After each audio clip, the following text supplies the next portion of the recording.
I felt like trillions of billions of gigabytes of information being downloaded to me. And let me make it a little bit more clear. Imagine a computer, imagine a laptop, a little piece of metal that is worth $100. It's nothing, it's a piece of metal. You just take a wire, connect the laptop to the wire, connect the wire to the wall, and within a split second, this little piece of metal that is worthless has access to all the information in the world within a split second using the internet. One press of a button, any type of search you will make, that little piece of metal, that computer, has access to get information through the internet. Any type of information. I felt like I'm this little entity being connected to the main mother source of information.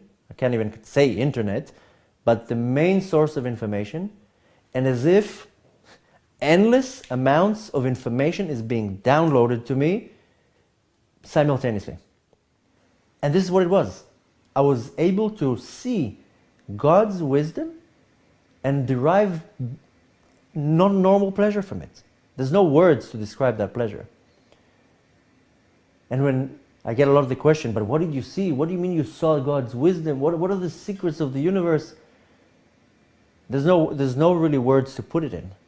It's just, there's no words to put it in. It's just understanding something that is beyond what our mind can understand. Our mind is limit, and this is limitless.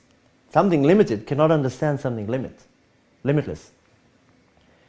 And as this whole process of the downloading of the information, first of all, nothing stayed. I didn't have the ability to hold it. I didn't have the ability to sustain it. It just washed me.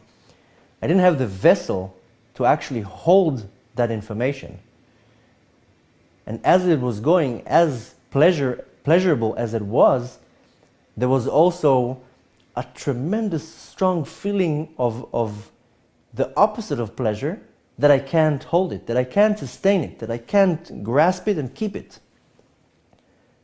It says in many sources that our acts in this world creates that spiritual vessel, that when our soul leaves the body, it has the tools to actually hold that godly light, to hold that godly revelation, to be able to hold that godly wisdom. I wasn't able to hold it. I was able to see it, I was able to enjoy it, but I wasn't able to hold it.